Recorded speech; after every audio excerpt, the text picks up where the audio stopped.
Professor Ivan, boa noite. Muito obrigado pelo seu aceite ao nosso convite. Estamos honrados com a sua presença aqui conosco, aguardando ansiosamente para ouvir as suas palavras. O nosso último encontro foi muito saudável, muito agradável. Sempre que nos vemos é muito bom, muito positivo. E ocupando a quarentena, né? Estamos vamos produzindo, né? Eu gostaria, então, de lhe dar a palavra, pedir que o senhor se apresente aos nossos colegas e dê início à sua apresentação, tá bom? Muito obrigado. Uma boa noite a todos. Inicialmente, eu é que quero agradecer ao Dr. Carlos Chagas a oportunidade da gente conversar um pouco a respeito deste tema, que é um tema que, acredito eu, que interessa a todos aqueles que se dedicam à medicina legal e à perícia médica, e gostaria de alertá-los logo de início que não há aqui nenhuma posição fixa, definida, enrijecida, que não possa ser no futuro reavaliada. Nosso objetivo aqui, conversando com os senhores, é fazer uma proposta de como devemos estruturar o nosso pensamento lógico quando vamos fazer uma perícia e temos a necessidade de estabelecer o nexo de causalidade na avaliação, principalmente na avaliação do dano corporal. Não há aqui nenhuma imposição de regras, muito pelo contrário, é quase que um pensamento coletivo que nós possamos estabelecer, porque quando você fala, você ensina, mas você também aprende. Então, isso é uma coisa importante. E por que esse tema nexo de causalidade? No convívio com juízes, com operadores do direito, enfim, a gente acaba ouvindo alguma reclamação de que o perito, solicitei a perícia para o perito, ele falou, mas no que interessava mesmo, que era o nexo de causalidade, ele não me deu resposta nenhuma, não me deu... E a gente acaba vendo que, na vida prática, no dia a dia, principalmente, nós devemos ter também residentes de medicina legal assistindo, peritos novos que estão se iniciando na profissão, a gente acaba vendo que há uma certa dificuldade de como estruturar o seu pensamento lógico, fazer com que o seu exame pericial, seguindo todos os ditames da ciência, ele se encaminhe para uma conclusão lógica e que estabeleça uma relação de causa e efeito entre o ato e o que resultou, basicamente, vamos falar aqui basicamente, na questão do dano corporal, no que resultou para o indivíduo que normalmente é o demandante da ação judicial na qual estamos atuando. É preciso lembrar que nós temos diversos foros, nós temos o foro criminal, nós temos o foro civil, nós temos o foro trabalhista. A questão do nexo de causalidade na perícia nestes diversos fóruns, o que eu estou tentando passar é uma forma de se pensar, mas em cada um deles há algumas particularidades que o perito, lógico, depois no futuro, está tendo esse eixo mestre de pensamento, ele possa desenvolver isso em qualquer foro, em qualquer situação que a perícia médica se faça necessária.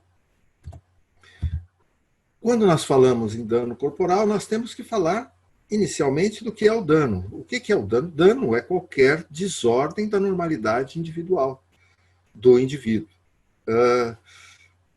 Mesmo no foro criminal, quando se fala em lesão corporal, né, ou no foro civil em dano corporal, talvez o termo mais adequado, porque o dano compreende uma desordem, uma disfunção da normalidade individual, mas não só no corpo físico, também no corpo mental, enfim,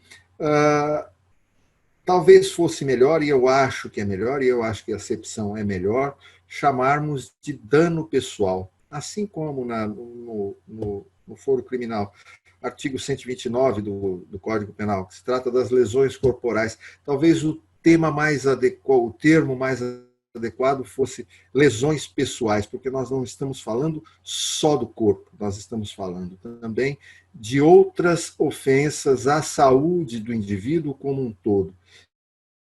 E talvez o melhor, pelo menos no meu entendimento, é que se chamasse de dano pessoal, e no nosso caso, aqui, dano pessoal, que é consequência de um trauma, portanto, um dano pessoal pós-traumático. E quando se fala em dano pessoal pós-traumático, nós precisamos estabelecer o que é o nexo causal. O nexo causal, na sua acepção mais simples, mas numa definição muito simples, é a relação entre o dano e a agressão. E mais, ele é um pressuposto de ordem técnica pericial imprescindível. Não é possível se fazer uma perícia relativa a danos pessoais, etc., ou mesmo no foro trabalhista, sem que se estabeleça a relação de nexo entre ato e dano causado ao indivíduo. Ele é um pressuposto fundamental, imprescindível, e ele cumpre pelo menos duas funções. Primeira, ela permite que nós consigamos determinar a quem se deve atribuir o resultado danoso. E a segunda, ele é indispensável para que possamos verificar a extensão do dano que deverá ser indenizado. Porque esta extensão do dano é que serve como medida da indenização que será fixada pelo juiz, pelo operador do direito. Além disso, precisa lembrar sempre a todos os colegas peritos que estabelecer o nexo causal não é só um pressuposto técnico imprescindível, ele é também um dever ético.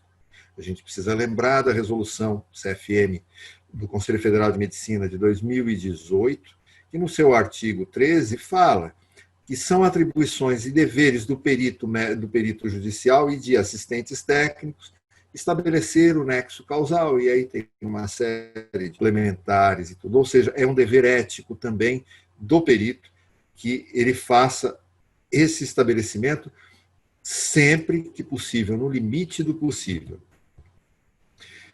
Vamos lembrar que nós temos um Código de Processo Civil novo. Este Código de Processo Civil novo, ele exige que o perito judicial apresente no seu laudo alguns elementos. Primeiro, a exposição do objeto da perícia, a que se trata, qual a demanda que se deve responder. O segundo, a análise técnica ou científica realizada. O perito deve relatar detalhadamente, através de uma linguagem simples, é lógico que o juiz, que é um leigo, que os outros operadores do direito, que são leigos, possam entender como foi que ele desenvolveu o seu trabalho técnico-científico naquela perícia. Importantíssimo, exigência do novo Código de Processo Civil, a indicação do método utilizado, esclarecendo esse método e demonstrando ser predominantemente aceito pelos especialistas da área do conhecimento do qual se originou. O perito precisa indicar e esclarecer qual o método que ele utilizou para alcançar suas conclusões e depois fazer as respostas conclusivas a todos os quesitos. Por que é que isto é importante e o que é que isto tem a ver com nexo de causalidade? Porque quando nós falamos em nexo de causalidade, como o pilar de uma perícia médica, de dano corporal, nós precisamos esclarecer ao juízo qual foi o método que nós utilizamos para, cientificamente, quais foram as regras que nós utilizamos para estabelecer este nexo, que nos levou às conclusões que nós apresentamos no nosso laudo. Então, este introito é importante, porque o que eu vou propor aos senhores agora é um tipo de método para que possamos estabelecer o nexo de causalidade e que isto seja feito no laudo. Então, no estudo do nexo de causalidade, a primeira etapa consiste em avaliar cientificamente se existe uma relação de causa e efeito com o evento traumático e as lesões ou sequelas que estão sendo alegadas e constatadas pelo demandante. O fato que originou o dano, ele necessariamente deve ser precursor, ele deve ser a causa do dano. E deste modo, como afirma esse autor, essa autora, na verdade, o prejuízo ou a lesão devem surgir como efeito ou consequência lógica dessa ação. Esse é um dado importantíssimo, que é o primeiro passo no estabelecimento do nosso método. A segunda etapa, ela deve consistir em adequar o caso, o nosso caso que estamos tratando, que estamos periciando, de acordo com uma das teorias da causa. Se nós estamos falando em nexo de causalidade, se nós estamos falando numa causa para uma relação de causa e efeito entre ato e dano, nós precisamos conhecer as teorias da causa como forma de uma justificação, não só ontogênica, como epistemológica da nossa perícia. Como é que o senhor chegou nesta conclusão de que houve nexo de causalidade? Ora, excelência, eu, de início, me baseei para estabelecer o efeito de causa nas teorias da causa que se baseiam na chamada relação de previsibilidade do fato. Essa questão da previsibilidade do fato, ela é antiga, ela é muito antiga. E na nossa literatura médico-legal e pericial, que eu me lembro, o primeiro, os franceses têm isto já mais arraigado há mais tempo, mas o primeiro a chamar a atenção para este fato foi Flamínio Faber. Tanto que as teorias da causa, elas tiveram sua origem inicial no direito penal e logo depois elas foram abarcadas pelo direito civil. Dentre essas teorias, nós temos algumas, por exemplo, a teoria do conditio sine qua non. Para essa teoria, basta que o fato de uma pessoa tenha sido um dos antecedentes do dano para que essa pessoa responda por ele. Eu acredito que essa é uma teoria um tanto quanto, apesar da expressão em latim, se passar por precisa, ela não é tão precisa assim. Tá? A teoria da causa próxima, para ela, é responsável aquele que tenha realizado o fato e este fato seja a causa mais próxima. Estão liberados desta relação de causa e efeito os autores de outros fatos, de outros comportamentos que estejam mais remotos. Também é uma teoria criticável que eu não adoto porque eu entendo que existem pessoas que dizem que não existe com causa, não se fala em estado anterior, não se fala... Eu não concordo, tá? Então, por conta disto, eu não levo muito em consideração essa teoria da causa própria. Uma que eu gosto muito é a teoria da causa eficiente. Essa teoria não basta comprovar que um fato tenha sido antecedente de outro, ou seja, que um ato tenha sido antecedente da lesão para afirmar que há nexo. É preciso que este fato seja uma causa eficiente. Ou seja, é necessário que ele tenha o poder, a virtualidade de produzir o resultado que nós estamos imaginando que aconteça. Tá?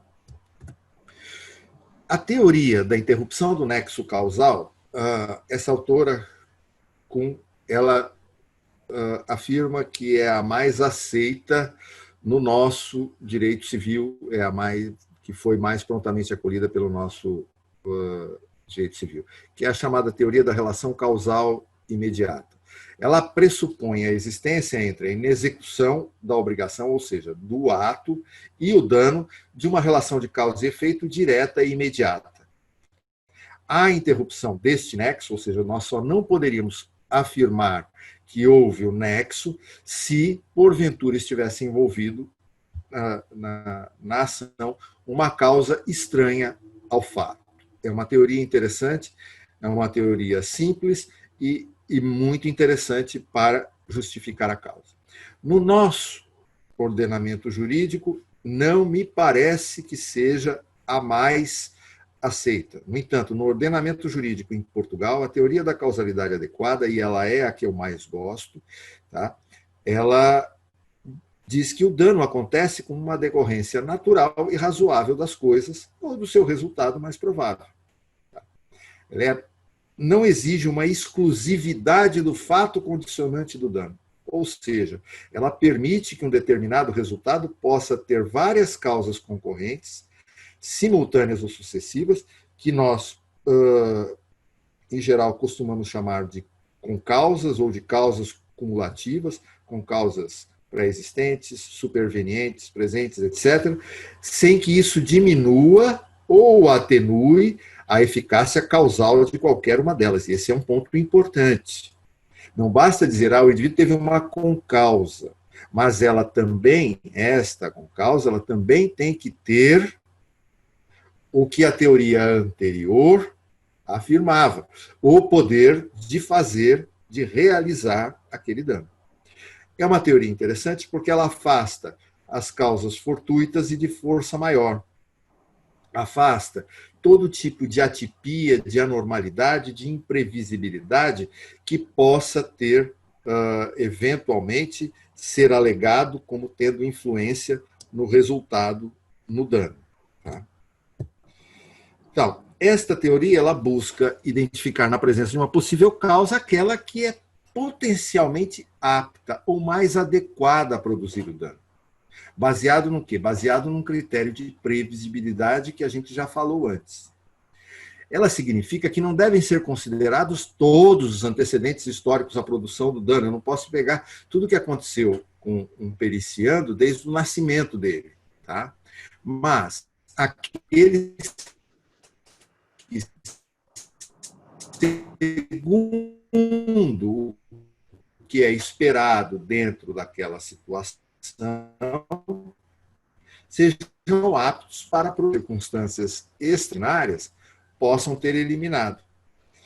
Não basta para essa teoria que o fato praticado pelo agente tenha sido, no caso concreto, uma condição sine qua non do dano.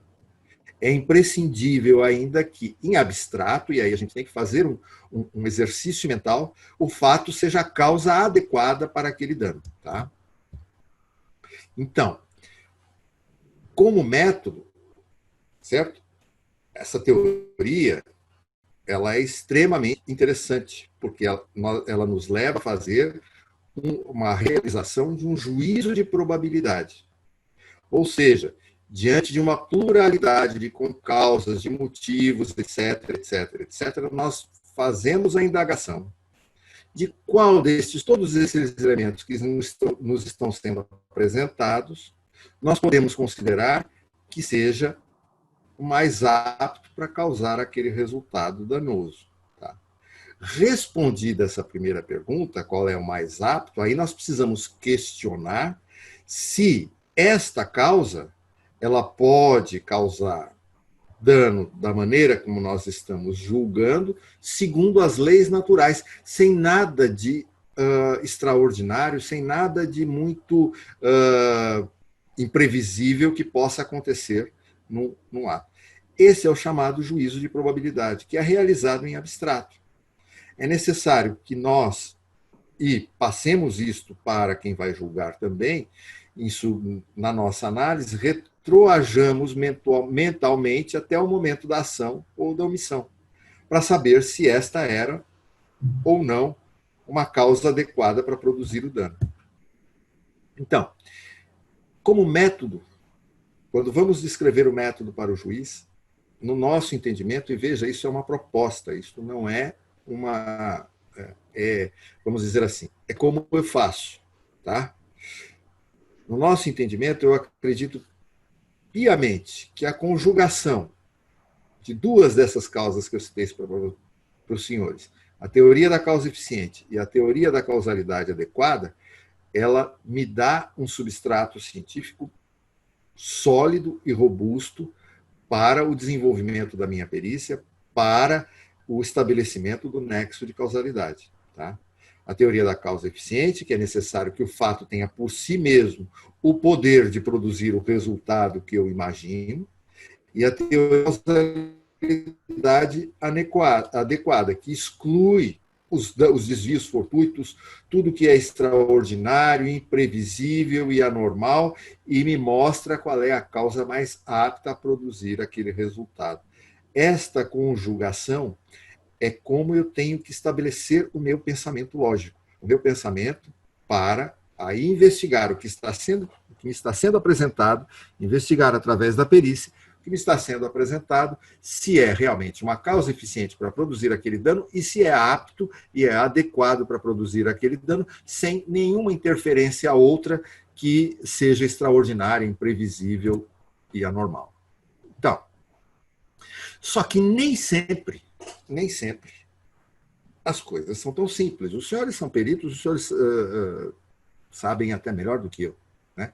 As coisas não são simples assim. É muito simples falarmos. Porém, quando analisamos um fato, nós precisamos saber se existem situações que originaram aquele fato. E veja, eu estou retroagindo mentalmente. Tá? Ao momento de quando a omissão ou a ação foi cometida. Se existe, naquele momento, excludentes que eu chamo de culpabilidade naquele caso. E existem alguns excludentes de culpabilidade. Primeiro é a autoria.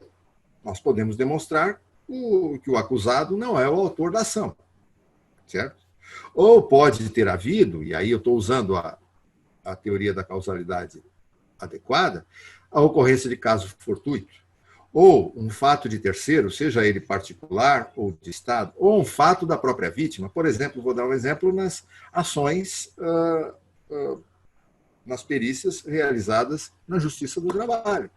Muitas vezes, há um excludente de culpabilidade. Não foi o empregador que foi o responsável por aquela ação. Muitas vezes, o periciano, tá? Ele próprio deu causa àquilo que lhe causou dano, né? Que é o chamado fato da vítima, o periciando que não usou o EPI que era recomendado, que era dado, etc, etc, etc. Então, esse é um dos excludentes de culpabilidade que eu tenho que usar no meu método. O outro é a imputabilidade, principalmente na área penal, mas também na civil. Muitas vezes nós podemos demonstrar que o autor da ação é inimputável. Ele tem uma inimputabilidade, por exemplo, nos casos em que há um quadro de demência envolvido no autor, ou ainda os casos de minoridade. Tá? Ou, voltamos de novo, à existência de uma causa concorrente de acordo com o modo de agir da própria vítima. Isso a gente não pode também deixar de lado. Tá? A antijuricidade é outro excludente de culpabilidade. Quando falamos em antijuricidade, ou seja, o cometimento de um ato ilícito levando a um prejuízo de outrem, podem entrar em ação alguma, o que se chama no direito, os operadores do direito chamam de causas de justificação. No Código Penal, os senhores vão ver que eu falo muito no Código Penal, porque depois de 32 anos trabalhando como legista, as coisas da área penal também me são muito afetas. No Código Penal, por exemplo, são fatores de antijuricidade que tornam o ato inicial lícito, por exemplo, o estado de necessidade, a legítima defesa, o estrito cumprimento do dever legal ou o exercício regular de um direito. Além disso, o próprio dano. Todo mundo sabe, em perícia é quase que um jargão. Né? Se não há dano, não há o que se falar em, por exemplo, indenização na área civil. Tá? Então, em relação ao dano, é preciso discutir se o dano existe mesmo ou se ele não existe. E devo ter alguns colegas que aqui estão assistindo. Eu não gosto muito, os franceses adoram, certo? A questão da perda de uma chance, tá? Para considerar isso um dano. Só que, Quando se fala em perda de uma chance, nós precisamos estabelecer que esta chance era real, que esta chance existia, concreta, possível de ser medida. Tá? Porque, senão, essa chance é zero. Se essa chance é zero, ela não existe, por conseguinte, não vai existir dano. Tá? Perda de uma chance daria uma outra live para a gente discutir com gente pró, gente contra e coisa. Mas o que eu quero deixar aqui bem claro que, como excludente de culpabilidade, quando se fala em perda de uma chance, é preciso estabelecer que essa chance era real e existia. E existia realmente, concreta, mensurável, porque senão ela é zero, e se ela não existe, não existe dano. Tá? Além disso, as causas externas. As causas externas podem excluir a autoria total ou parcialmente quando elas entram em cena. Os fatos da natureza, caso fortuito, por exemplo, por sua imprevisibilidade, ou os casos de força maior, por sua característica de inevitabilidade. Né? O fato de Estado, o fato do príncipe, que os operadores do direito costumam chamar a atenção. E o fato de um terceiro estranho que não tem nada a ver com a demanda em si, mas que foi o responsável por aquela demanda e não aquele que está sendo requerido. Tá? Mas você sabe o que eu aprendi com a tua irmã? Então, que se os nossos sonhos... o entendimento destas teorias da causa, bem como, na minha visão, a correlação das duas teorias que eu mais gosto, tá? Foram os instrumentos básicos utilizados por Simonin para estabelecer os seus critérios a respeito do nexo de causalidade entre um evento traumático e o dano corporal por ele provocado. Para se admitir o nexo de um traumatismo com uma afecção determinada e demonstrar que tenha sido a causa geradora ou provocadora, deve encontrar-se reunidas 7 condições médico-legais que ele elenca. Ou seja, que a lesão seja produzida por determinado traumatismo real e apropriado. Teoria da causa eficiente. Tá certo? A lesão tem efetivamente uma origem traumática. Tenha relação com a sede da lesão. Haja uma relação de temporalidade, um prazo legal e um prazo clínico. Existe uma lógica anátomo-clínica de sinais e sintomas típicos. Haja exclusão da pré-existência de danos relativamente ao traumatismo e inexista causa estranha à ação traumática, por exemplo, na teoria da causalidade adequada. Vamos analisar cada um desses critérios para entendermos bem como isto funciona e como isto pode ser aplicado em qualquer perícia médica. Tá? Esses critérios eles envolvem 5 aspectos principais. O primeiro, o fator tempo. Tá? Intervalo temporal de aparecimento e a continuidade evolutiva daquela lesão ou daquele dano. O fator espaço, a localização das lesões e das sequelas adequadas e correlacionadas com o agente traumático. O fator fisiopatológico, a explicação patogênica das lesões e das sequelas, ou seja, a produção de uma alteração anátomo-clínica. A exclusão de danos pré-existentes e a ausência de uma causa estranha ao trauma. Tá? Nossos mestres de Portugal têm um trabalho extremamente interessante, foi lançado em 2017, em que eles dissecam estes critérios de Simonin. Dissecam como? Mostrando numa outra versão a interpretação desses critérios. Então, o critério etiológico, ou seja, etiopatogênico ou qualitativo, ele exige uma natureza adequada do traumatismo para produzir as lesões evidenciadas. Isso é teoria da causa eficiente. Ou seja, as características da lesão têm de ser concordantes com a natureza do instrumento e com o seu mecanismo de produção. Nós damos o nome a isso de verossimilhança científica. O critério de certeza diagnóstica refere-se à natureza adequada das lesões à etiologia em causa, geralmente traumática. É necessário que o evento traumático seja uma eventualidade possível, clinicamente admissível e aceitável, atendendo a casos semelhantes anteriores ou obtidos experimentalmente. Teoria da causalidade adequada. O critério topográfico ou espacial. Ele se refere à adequação entre a sede do traumatismo e a sede da lesão. E os autores eles lembram muito bem que a adequação não significa coincidência anatômica. Porque, por exemplo, podem surgir lesões à distância da área de impacto. Tá? Então, eles dão vários exemplos, mas um exemplo muito interessante para nós que não somos esquiadores, que não temos o hábito de esquiar, porque neve aqui eu acho que é só lá em Santa Catarina e na Serra Gaúcha, né? Nós não temos estações de esqui, mas eles dão um exemplo interessante. O indivíduo está esquiando, certo? E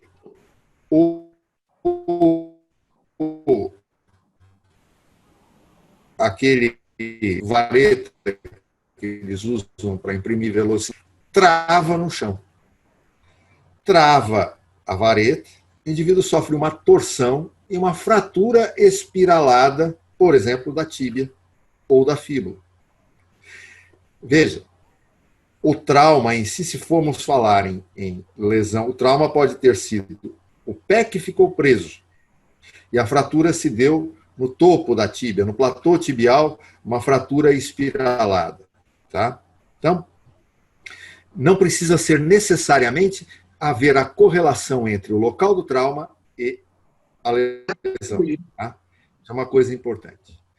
Por isso que o profundo conhecimento médico da anatomia, da fisiologia e da patogenia permite explicar a relação entre o local atingido diretamente pelo traumatismo e o local onde surgiram manifestações da lesão. É importante, gente, que a gente explique isso no nosso método, que faça essa explicação no laudo. É importante que exista uma lógica médica no que respeita aos mecanismos fisiopatológicos. O critério cronológico de adequação temporal nos permite saber se um determinado intervalo livre e silencioso entre o traumatismo e o dano é compatível com o encadeamento anátomo-clínico ou com uma correlação etiológica. Isto é extremamente importante, principalmente nas perícias médicas, no foro trabalhista.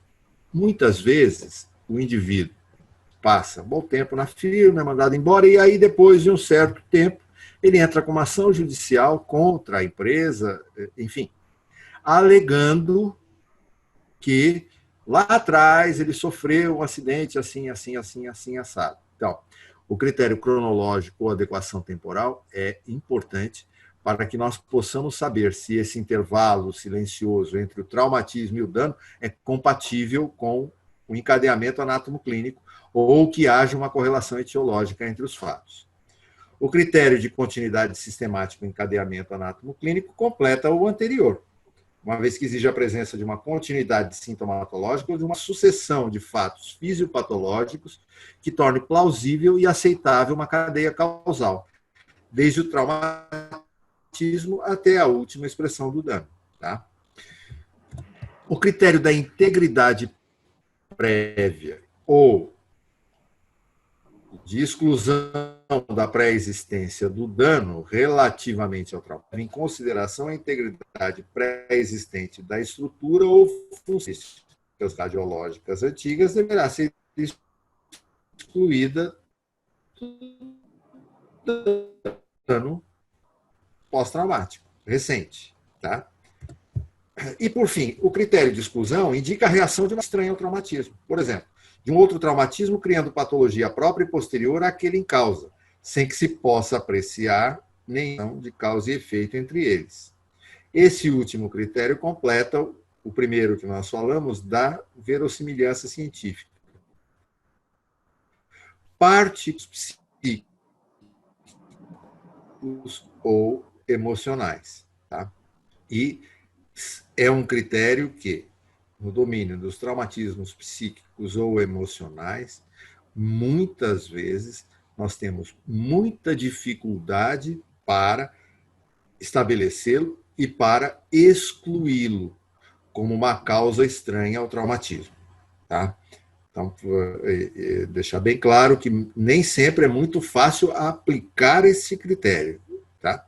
Por conta das nossas próprias limitações e de se fazer o diagnóstico em relação o indivíduo teve um trauma e depois alega um quadro psíquico que, enfim, nós temos e vamos ter muita dificuldade para estabelecer conexão entre ambos. Enfim, baseado nesses critérios, nós também podemos dividir o nexo de algumas formas. O nexo ele pode ser certo ou hipotético, e eu tenho que estabelecer isso.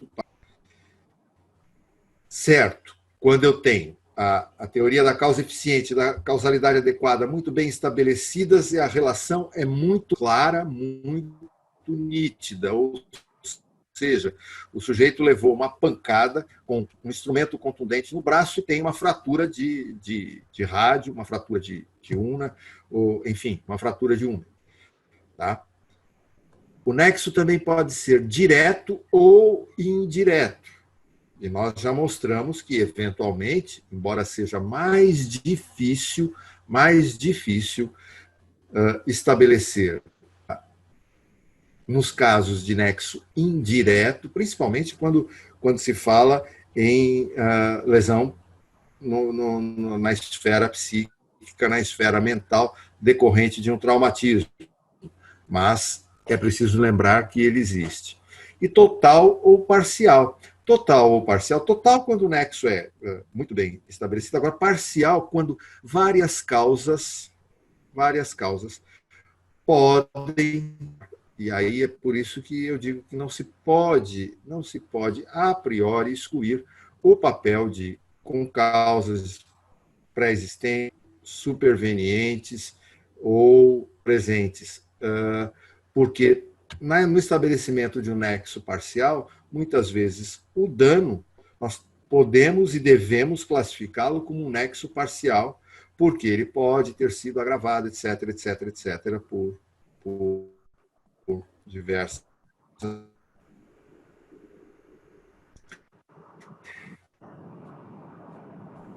O nexo de causalidade é a pedra de toque com segurança.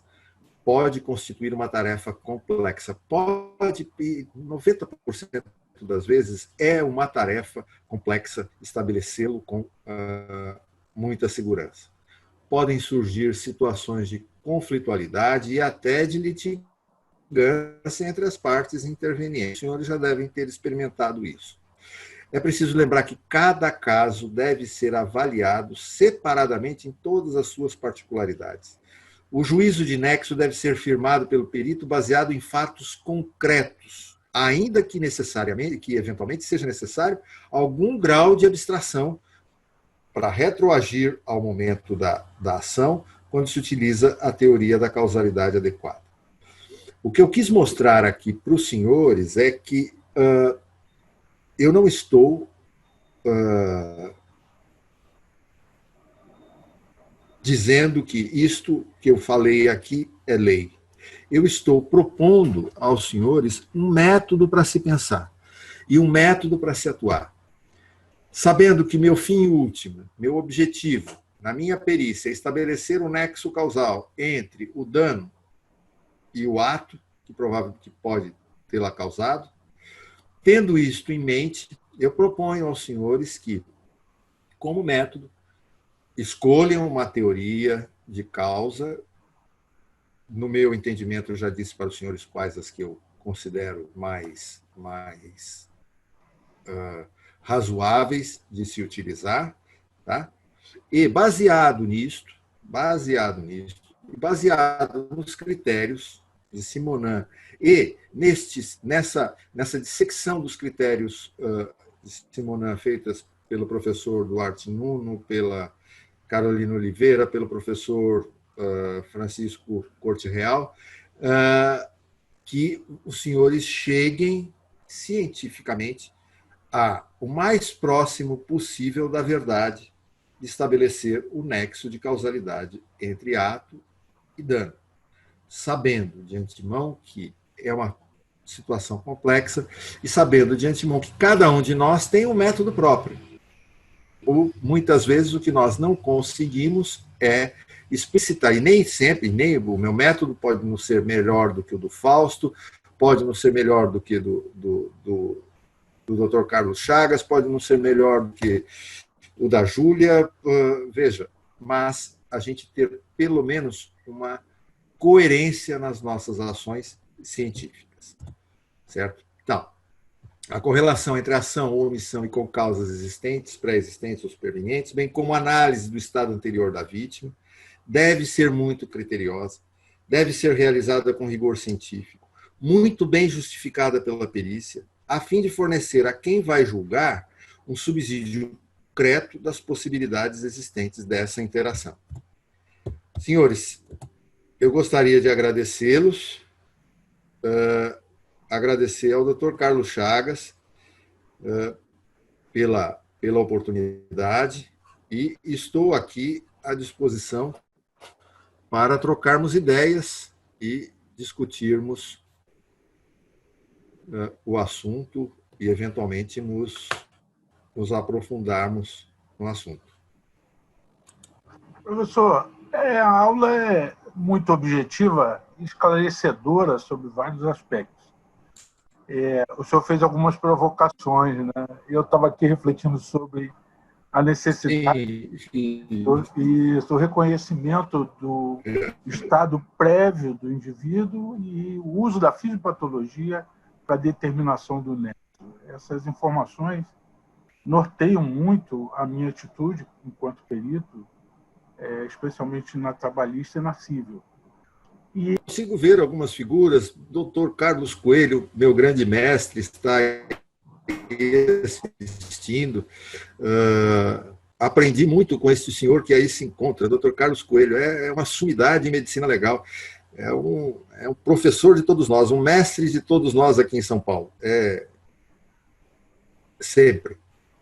Isso é muito bom. A presença dos colegas enobrece. E um prazer em conhecê-lo. Eu queria lhe passar uma pergunta do nosso colega Dr. Elcio, com relação ao estudo do nexo causal. Ele faz uma abordagem questionando que a abordagem excludente de culpabilidade é matéria do direito. E ele gostaria de saber o que o senhor pensa disso.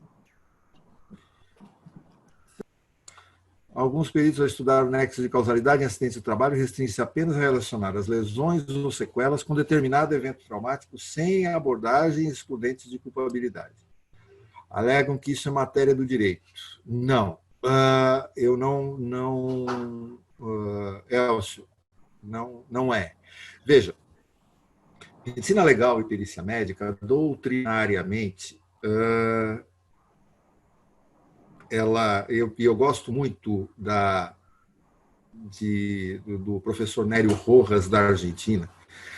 Ele tem realmente questões conceituais a respeito de medicina legal e perícia médica muito bem estabelecidas. E ele diz que doutrina, o que é a doutrina médico-legal ou pericial?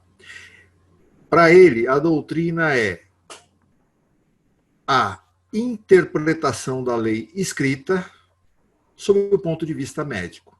Tá? Então, se existem excludentes de culpabilidade que a lei permite, o que eu devo fazer é indicar a quem vai julgar, sob o ponto de vista médico, qual o excludente que está atuando e que está retirando a culpa. Não sei se eu me fiz explicar bem, mas essa é uma questão doutrinária. Essa é uma questão doutrinária. Medicina legal é a interseção entre os conhecimentos médicos e os conhecimentos do direito. Ninguém pode ser perito em qualquer área que seja penal, seja regem a sua conduta como perito. Né? Ele precisa ter o conhecimento de... Então, não é que eu possa restringir para os peritos, para os operadores do direito. Tá? Não é mesmo. Eu acho que o perito tem o dever, e não está extrapolando o seu dever, não está mesmo, de apontar exclusivamente de culpabilidade, no caso que ele está examinando, que retirem o nexo de causalidade. Tá?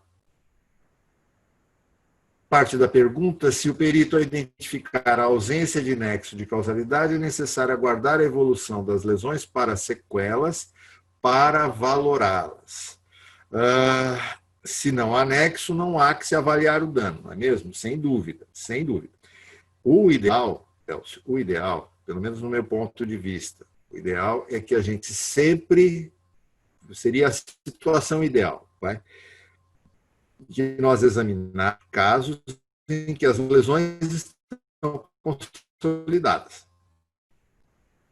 Lesão consolidada que você pode, dentro da perícia, avaliar mais correto é um caso. Existem situações, aguarda, e principalmente 30 e tantos anos de medicina legal, aprendendo com várias pessoas, na área penal, isso é extremamente comum. Você aguardar a evolução das lesões para fechar a sua perícia de lesão corporal. Isso é extremamente comum. É uma coisa que se faz corriqueiramente na área penal. Tá? Então, e eu acho que na área civil e mesmo na área trabalhista, é aquela coisa que minha avó falava, precaução e caldo de galinha não faz mal a ninguém.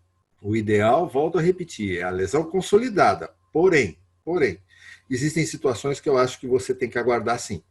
Eu acho que você precisa esperar um pouco para ver e deixar isso descrito para o juiz. Certo? O doutor Elcio quer me massacrar. O que mais? Ele gostaria de fazer mais uma pergunta. O palestrante pensa sobre as concausas em alterações degenerativas da coluna em periciantes que alegam, por exemplo, o ônibus, ao passar sobre um quebra-molas, fez com que o periciando pulasse do assento e teve um disco intervertebral herniado. E assim, o pior de tudo é que ele vem fazer a pergunta numa das piores situações dentro da perícia trabalhista, que são os problemas de coluna, os problemas de hérnia de disco, entendeu?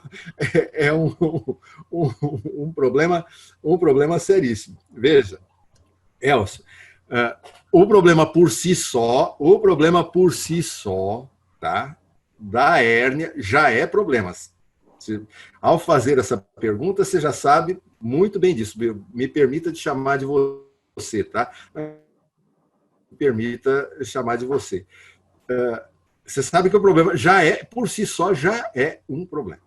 Certo? Então, voltamos lá. Se você for na medicina do trabalho, quais são as causas de herniação de disco intervertebral? Né? Quais são as causas? Então, carregar peso acima da cabeça, com não sei quantos quilos, acima de 60 quilos, etc. Todas aquelas condições que existem. Certo? Esse é um problema. Veja, você precisaria, e aí o ônus da prova vai recair ao indivíduo que está dizendo que, porque estava no ônibus, passou no quebra-mola, a hérnia dele piorou ou apareceu a hérnia, o ônus da prova vai caber a ele. O perito, o assistente técnico dele, vai ter que provar e no meu entendimento, nesse caso específico, ele vai ter que fazer uma certa mágica que eu não consigo justificar. Eu não consigo justificar que só isto levou ao disco, à herniação total do disco. Tá? Então, eu sei que é uma alegação recorrente, eu sei que é complicado, mas você foi pegar um dos piores casos que tem em demanda trabalhista. que é hérnia de disco e causas de hérnia de disco e a relação da hérnia com o trabalho. E a gente sabe o quanto isso é complicado. Então, se você conseguir me provar que um deslocamento deste provoca a herniação em disco, eu posso até dizer que há um nexo, pelo menos parcial, tá? Pelo menos parcial. Mas você sabe que fazer essa prova não é fácil. Você sabe muito bem disso, tá?